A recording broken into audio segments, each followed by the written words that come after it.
आए थे कि बहुत हुई महंगाई की मार, अब की बार मोदी सरकार। भारतीय जनता पार्टी सिर्फ जनता को गोल गोल घुमा रही है और जनता गोल गोल घूम रहा है और इस बजट को लोग सबसे पहले समझ ही नहीं रहे हैं।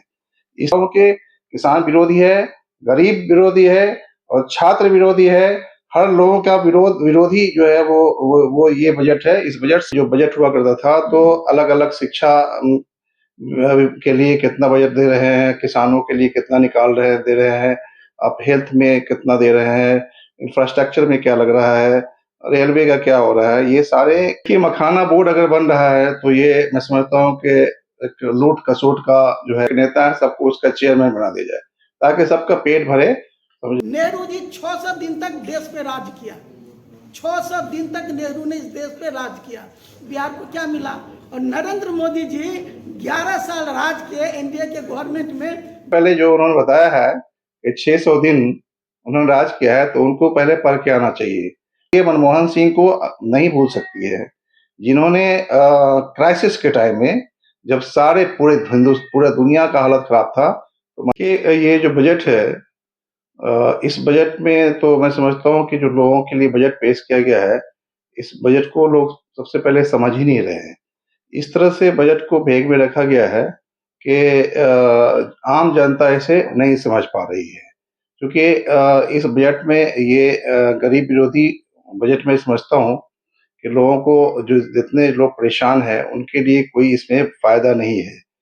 पहले के वक्त में जो होता था कि जो बजट हुआ करता था तो अलग अलग शिक्षा के लिए कितना बजट दे रहे हैं, किसानों के लिए कितना निकाल रहे दे रहे हैं, आप हेल्थ में कितना दे रहे हैं, इंफ्रास्ट्रक्चर में क्या लग रहा है, रेलवे का क्या हो रहा है, ये सारे कई प्रकार की चीज़ है जितना भी जो हमारे यहाँ का जो इंफ्रास्ट्रक्चर है, जो डेवलपमेंट की चीज़ें हैं, तो ये सुरक्षा के ऊपर की मामला था, सुरक्षा में हम कितना लगा रहे हैं, तो ये कोई किसी भी चीज़ को ये बाइफरकेट नहीं किया गया है।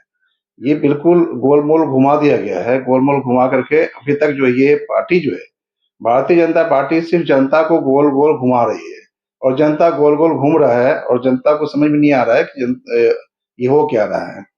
रेलवे का मामला है, अब देख लीजिए कि किराया बढ़ा दिया गया, तो ये आम जो middle and lower income group के लोग हैं, वो रेल से सफ़र किया करते हैं, तो उनके ऊपर तो ये बजट जो है उनके लिए बिल्कुल नुकसानदेह है, उनके लिए कोई फ़ायदा नहीं है। और जो अब सीनियर सिटीज़नशिप का मामला था, जो सीनियर लोग थे उन लोगों के लिए वहाँ पर कंसेशन हुआ करता था, वो तो साफ़ ही खत्म कर दिया गया। ये पार्टी जो है वो ना तो किसी महिला का किसी का सुरक्षा पर ध्यान रख रही है, न ही कि जो वृद्ध लोग हैं उन पर कोई ध्यान है, ना ही किसान पर है। किसान विरोधी पार्टी है, महिला विरोधी पार्टी और साथ-साथ आपको जो हमारे वो स्टूडेंट्स हैं, उनके उसके विरोधी पार्टी है। ये ऐसा घुमाया है ये लोग, इस तरह का चाबी रखे हुआ है कि लोगों का माइंड डाइवर्ट करता है और माइंड डाइवर्ट कर के ये जो है लोगों को बजट पेश करता है कि ये बजट है। बजट में हमारे समझ में कुछ अच्छा नहीं है। वित्त मंत्री थी, वो तो हमारे दरभंगा आई थी, दरभंगा आने के बाद उन्होंने क्या दिया, किस विभाग को दिया, क्या हुआ, कुछ समझ में नहीं आ रहा है। यहाँ पर आई थी चूँकि लोगों को मिथिला का साड़ी पहन कर के आई, कि मिथिला के लोगों को थोड़ा अट्रैक्ट किया जाए, तो यहाँ पर अट्रैक्शन का मामला चल रहा है। बजट भी मिथिलांचल की ही साड़ी से उन्होंने पहन करके संसद में भाषण दिया। जी, बिल्कुल देख रहा हूँ। हो क्या रहा है कि यहाँ पर लोगों को सिर्फ़ अटैक करने की चीज़ है, लेकिन लोगों के पीठ में खंजर मारने वाला काम हो रहा है। मिथिलांचल को उन्होंने बहुत बड़ा सौगात दिया है कि मखाना बोर्ड का गठन किया है, साथ ही साथ उन्होंने कोसी प्रोजेक्ट की भी बात ज़िक्र किया है। इस पे आप क्या कहना चाहेंगे? देखिए, मखाना बोर्ड अगर बन रहा है तो ये मैं समझता हूँ कि एक लूट खसोट का जो है वो एक मैप तैयार किया जा रहा है कि यहाँ पर इसके चेयरमैन होंगे, यहाँ पर इसके ये होंगे, वहाँ पर वो होंगे। ये सब लूट खसोट हो रहा है। मखाना तो चल रहा है हमारे यहाँ से, लोग इंटरनेशनल स्तर पर सप्लाई कर रहे हैं, तो मखाना में तो कोई ख़ास नहीं है।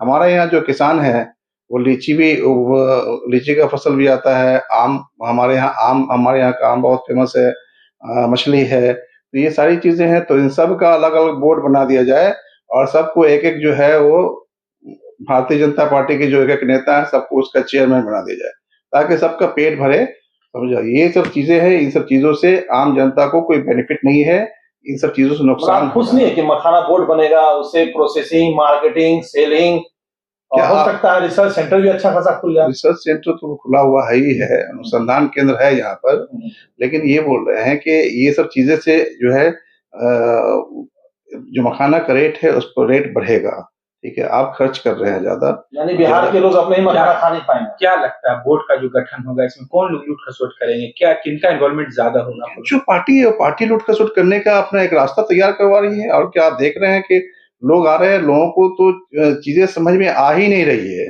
और हम समझते हैं कि बिल्कुल जो लोग जीत जीत करके आ रहे हैं, जिनके पास कोई विजन ही नहीं है, जो लोग हमारे इस मिट्टी को समझ नहीं पा रहे हैं, हमारे यहाँ के इंफ्रास्ट्रक्चर को समझ नहीं पा रहे हैं, वो लोग मंत्री बन के बैठे हुए हैं और उनको ऐसा विभाग बना दिया गया जो विभाग की जानकारी ही नहीं है उन लोगों को। तो करेगा क्या, वहाँ कौन सा कॉन्सेप्ट तैयार करेंगे ये मंत्री लोग बैठ करके? विजनलेस लोगों से ये सब काम में नहीं होगा। हम तो आम जनता से ये कह रहे हैं कि अभी भी जग जाए जनता, और आज जो लोग जो उनका नेतृत्व करने वाला हो, वो पढ़ा लिखा इंसान होना चाहिए, समझदार होना चाहिए, बुद्धिमान आदमी हो। अच्छा, एक बात बताइए, कल भाजपा के प्रदेश महामंत्री ललन मंडल जी आए थे, प्रदेश उपाध्यक्ष भी थे और कई सारे विधायक थे। उन्होंने बजट में बहुत अच्छा स्पीच किया कि किस तरीके से बजट है, पेट्रोल डीजल का रेट क्यों नहीं कम हो रहा है, आटा का रेट कम हो रहा है। हमने बहुत सारे सवाल पर सोचे। उन्होंने कहा कि अपने बयान में उन्होंने शायद स्लिप ऑफ टंग है, उन्होंने कहा कि जवाहरलाल नेहरू 600 दिनों तक राज किए थे और हमारे प्रधानमंत्री 11 साल तक राज कर रहे हैं और बहुत कुछ दे रहे हैं, चौमुखी विकास हो उनका रहा है। कहने का मतलब कि चौमुखी विकास हो रहा थोड़ा है। सा महंगाई लोगों को उठाना पड़ेगा। मैंने सुना है सबसे पहले जो उन्होंने बताया है कि 600 दिन उन्होंने राज किया है, तो उनको पहले पढ़ के आना चाहिए। जब राजनीति का और अपने इतिहास का जिन लोगों को जानकारी ना हो, मैं समझता हूँ कि उन्हें तो बोलना ही नहीं चाहिए आकर के। अब बताइए कि ये 600 दिन ये गिन कर के आए थे, 600 दिन उन्होंने शासन किया। जवाहरलाल नेहरू ने जो काम कर दिया है, वो तो सोचना पड़ेगा उनको। जो काम हो रहा था वो बिल्कुल डिसिप्लिन वे में और एक राइट वे में काम हुआ।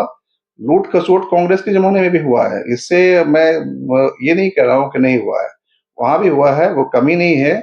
और आज भारतीय जनता पार्टी पर लोगों ने जो विश्वास जमाया था और यही कह करके ये आए थे कि बहुत हुई महंगाई की मार, अब की बार मोदी सरकार। तो महंगाई की मार तो ये हुई थी कि पहले जो डीजल था वो 60 रुपये था और कांग्रेस के रीजन में, इनके रीजन में 100 पार हो गया। जो पेट्रोल आपको 60-62 रुपए का था, 110 पे चला गया। तो ये महंगाई की मार हुई। यानी अब देखिए कितना लोगों को घुमाया है। तो जनता जब तक के नहीं जागेगी, इन लोगों को का राज ऐसे ही चलता रहेगा। जनता को समझने की जरूरत है, यहाँ के युवाओं को समझने की जरूरत है।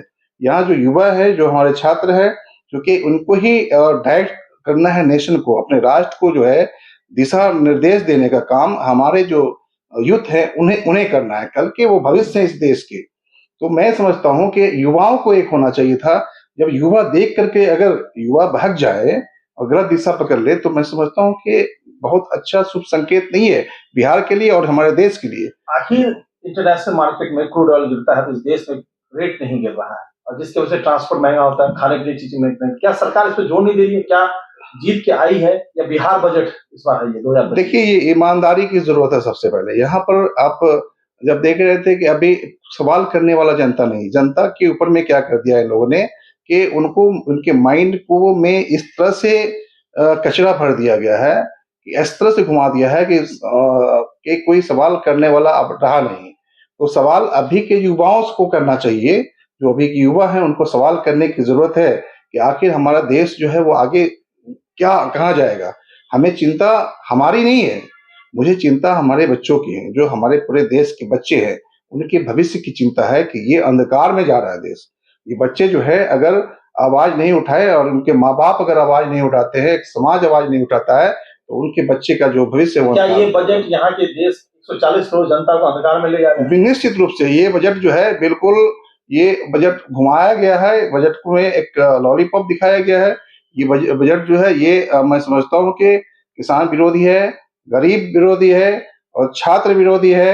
हर लोगों का विरोधी जो है वो ये बजट है। इस बजट से तो मैं संतुष्ट नहीं हूँ और क्लियर करना चाहिए गवर्नमेंट को कि हम फला जगह में हम शिक्षा पर इतना दे रहे हैं। आज शिक्षा का स्थिति वैसे ही है, अभी स्वास्थ्य का हाल बजट वैसे जो ही है। एक सवाल आपसे बहुत जरूरी है ये कि अभी जो बजट आया है उसमें 12 लाख रुपए तक की जो जिनकी इनकम है 1,05,000 रुपए की समथिंग आता है मंथली, उनको टैक्स से फ्री रखा गया। इसको आप कैसे देखते हैं? ये भी गलत है, ये भी गलत हो रहा है। तो कैसे आप कैसे कह सकते हैं? नहीं। तो अच्छा है ना, मिडिल क्लास के पास पैसे अगर खर्चा होगा सब नहीं। विकास की तरफ बढ़ेगा देश।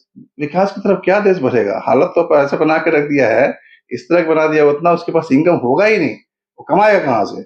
न कमाएगा ना, वो तो आपको जो करना चाहिए था उसको फिर से उसको रिवाइज करना चाहिए था, बिल्कुल नीचे की तरफ करके जाना चाहिए था। तो ये तो हालात ये हो गया कि क्या क्या लगता है इनका कि जैसे अगर 12 लाख रुपए से ऊपर के इनकम होंगे, ऐसे लोगों की तादाद कम है, तो सरकार को जो है टैक्स कम पहुंचेगा तो इससे विकास में बाधा जरूर आएगी। बिल्कुल बिल्कुल आएगी, बिल्कुल विकास में बाधाएं क्या आएगी। लगता है कि स्वर्गीय प्रधानमंत्री मनमोहन सिंह जैसा वित्त मंत्री अगर होता तो बजट कैसा बनता? लास्ट सवाल। बहुत शानदार, क्योंकि ये देश की जनता स्वर्गीय मनमोहन सिंह को नहीं भूल सकती है, जिन्होंने क्राइसिस के टाइम में जब सारे पूरे दुनिया का हालत खराब था, तो मनमोहन सिंह ने इस भारत 2007 और 8 की बात कर रहे हैं जी रिसेशन जी की। इसको बना कर रखा था, तो वो तो उनका एक अलग चीज था। आखिरी सवाल, कितना नंबर देंगे आप बजट में 10 में से?